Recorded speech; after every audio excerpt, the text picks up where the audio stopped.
napadala tayo ng ating mga paa sa iba't ibang lugar, at kung kaya rin natin gumala gamit lamang ang ating isipan, ang ating mga kaluluwa raw ay maaari rin magliwaliw at maglakbay. Hallucinations, panaginip, o drug trip nga lang ba ang tinatawag na astral travel? Ako Sir Ryan Eigenman. Buksan ang mga mata. Pagmas na may aura, it pulsates, diba? Mga ganun. Talasan ng pandinig. Palawakin ang isip.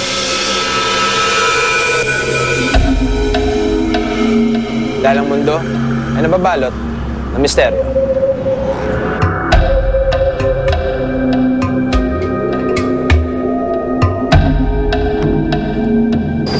Government troops continue to close in to the Abu Sayyaf stronghold area. Ang batikang news anchor na si Arnold Clavio, may kakaibang karanasan daw na hanggang ngayon hindi pa rin niya malilimutan. Yung ginawa nila sa akin. Di umano, minsan daw humiwalay ang kanyang kaluluwa mula sa kanyang katawan.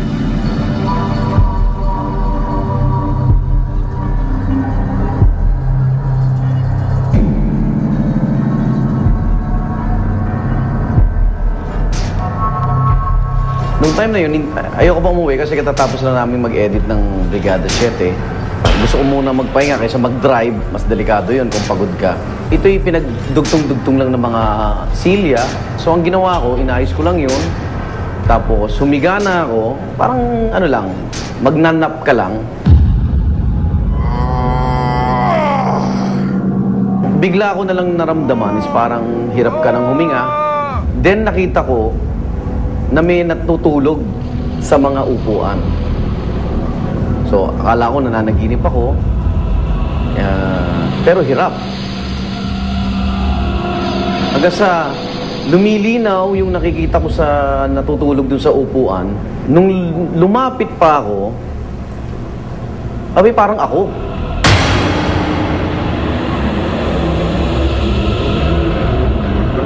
Nung nakita kong parang ako na yon, then biglang pinipilit kong gumising. Pero hindi ako magising.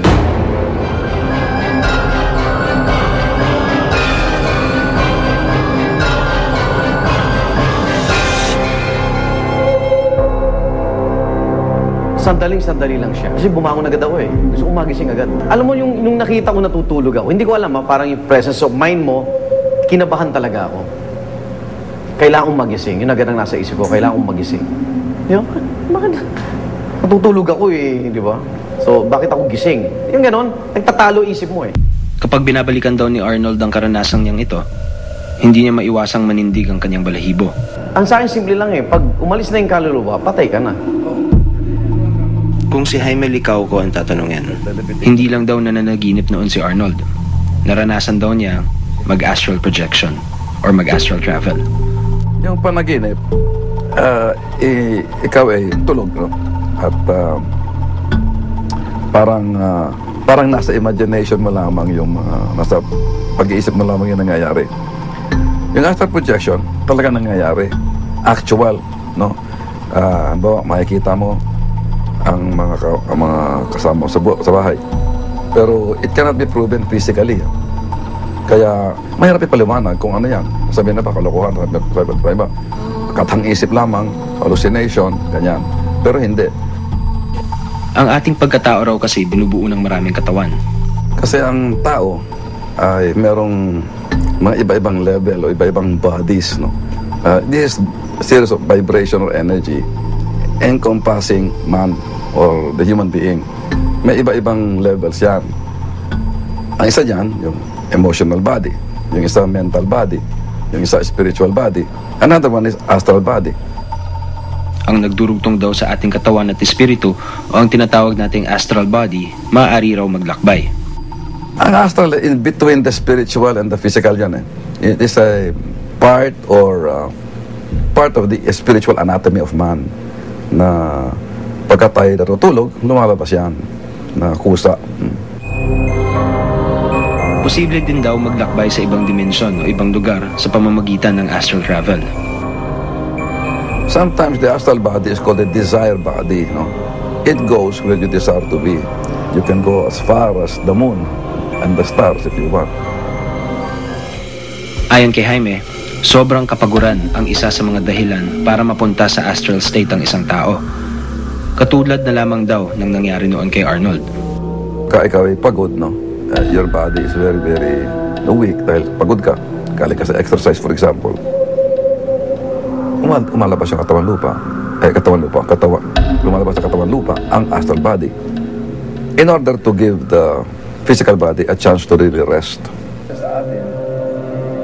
Ngunit maaari rin daw mag-astral travel ang isang tao kung nasa bingit na ito ng kamatayan.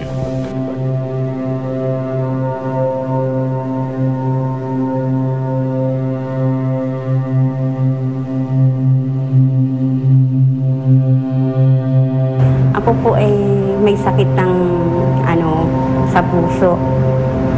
Tapos buntis ako.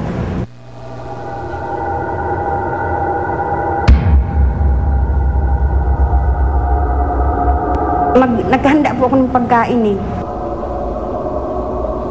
Bigla lang akong nanghina. Wala talagang kasing hina. Nakapikit ako eh. Talagang hindi ko madilot ang mata ko eh.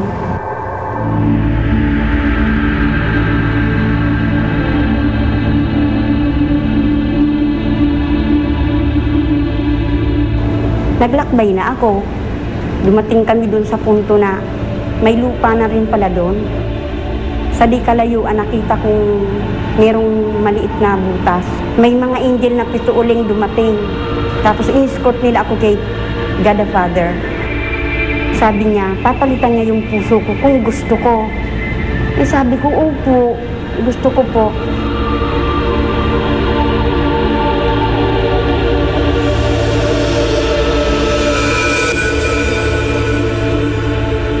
Ang ginawa niya, tinanggal niya yung yung heart ko ng kaliwang kamay, ibinalik niya ng right.